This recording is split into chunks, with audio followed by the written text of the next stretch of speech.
all over your base. A lot of times the Banshee will still do a ton of damage regardless. But still, I call that a limiting factor, because now Zerg's basically thinking, alright, no matter what I do, I kind of have to get a fast layer. So we've seen the Little One be pretty creative with how he went about doing that.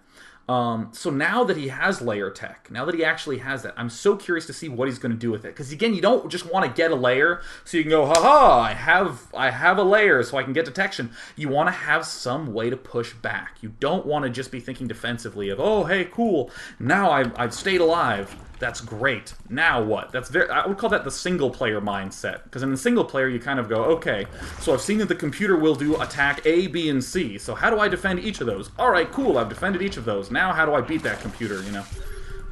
So scans going off. Looks like the Little One is just macroing up. And it looks like he is getting enough queens to deal with Banshees, as we can see from the unit counting station. He has 3 queens. He's getting plenty of drones. Coming back here to the resource counter. Yeah, he's getting a pretty decent amount of units, too. So expansion, finally up for Braddock. I'm digging the fact that he got the Marauders, not just for defense, but for the easy kill on the destructible rocks back here. We see these starports coming out, and this is a very trademark Braddock move. Small numbers of unit-producing structures. No reactor on this starport, just medevacs one at a time, and a small force of guys. You know, a few at a time. No reason to get overly eager and, you know, try to get 7 barracks with all the add-ons and then get, like, 2 at a time medevacs. This is fast and can let you be aggressive early on. So it looks like Little One being very active. Is he getting Zergling speed? Yes, Zergling speed plus creep. Very, very classic TLO technique. Already spreading the creep. Here, this gives extra range to the creep tumors. Just good techniques for spreading that creep as fast as humanly possible. And this, you know, having the poaching overlord. And, you know, I always like to do things like check vision. How's TLO's vision? Ooh, he has a lot of sight here at this top half. Has a little bit on this bottom half.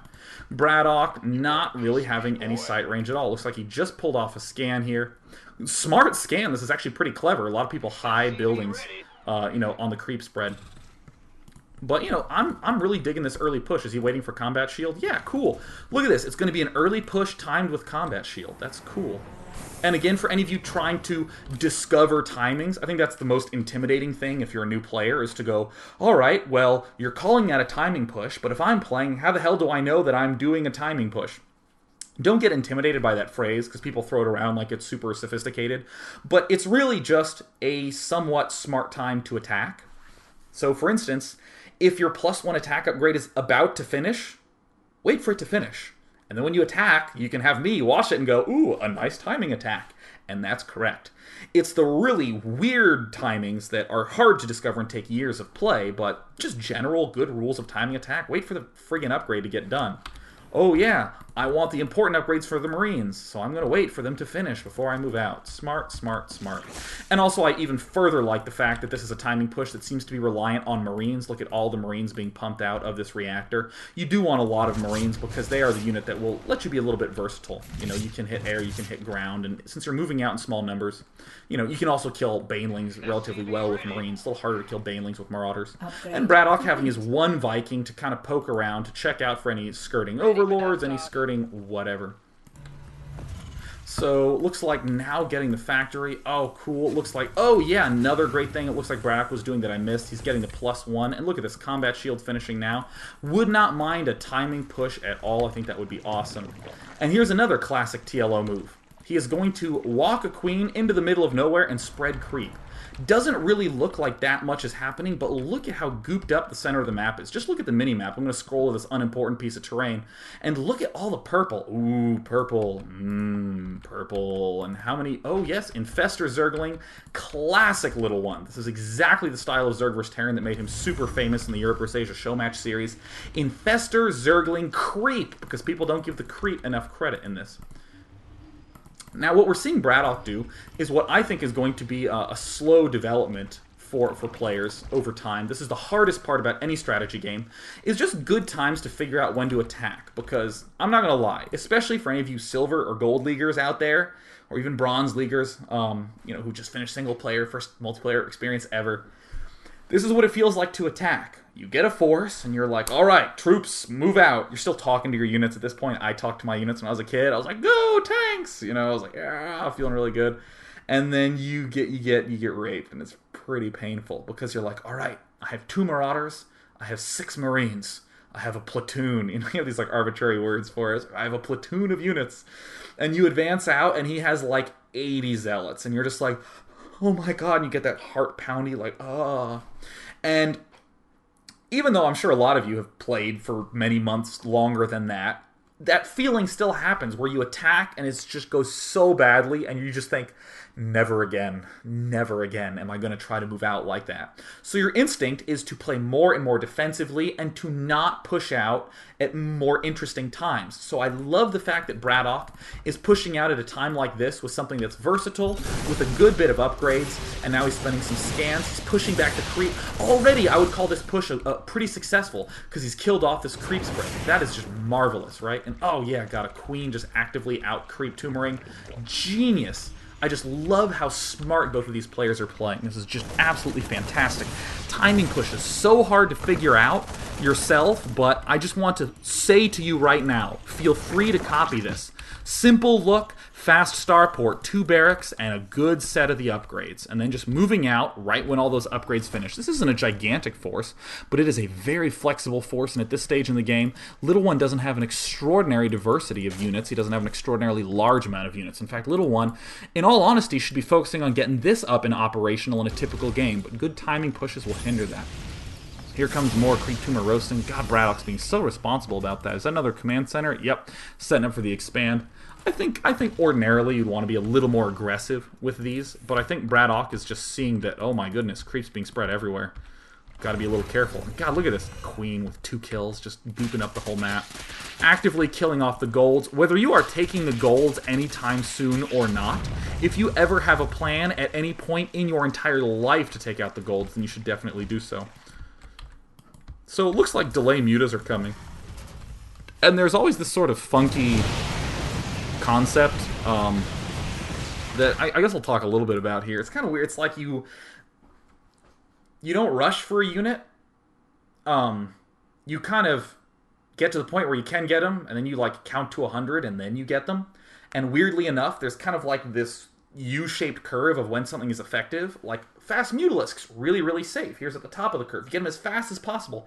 So I'm gonna get my head out of the way. Okay, if you get them as fast as possible, then they're really good because he might not have enough anti-air. But then he starts, you know, he sees that you have mutalisks. Oh no, or he sees that you have layers, so he's prepared for mutalisks.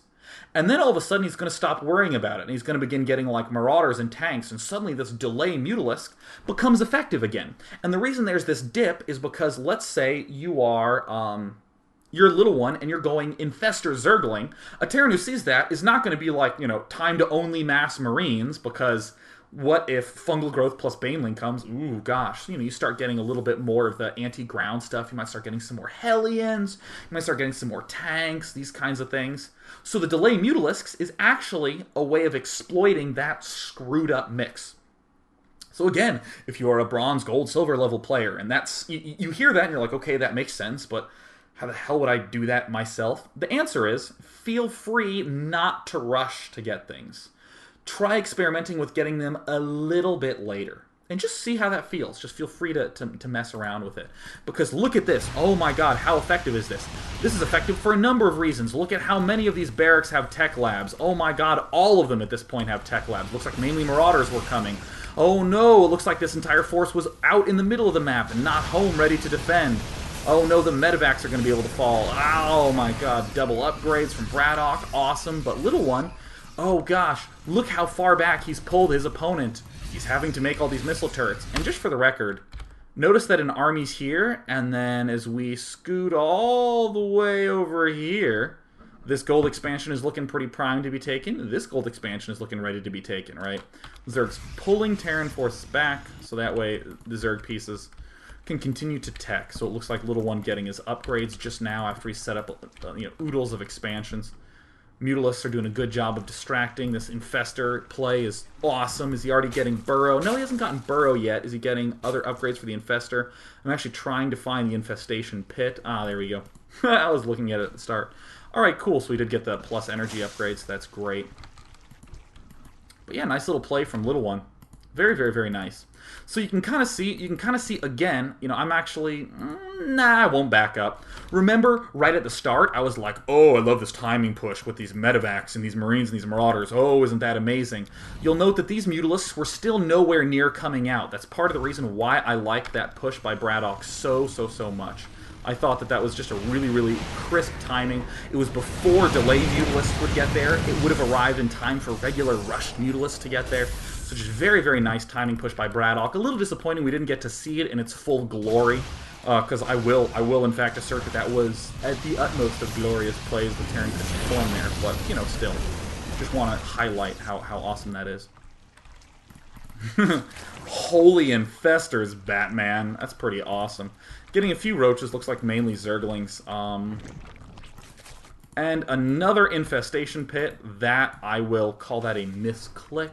I do not want to claim that that is intentional, because really this doesn't help ever. So, a little misclick. Good players like Dario can do that every now and again. They are, in fact, mortal.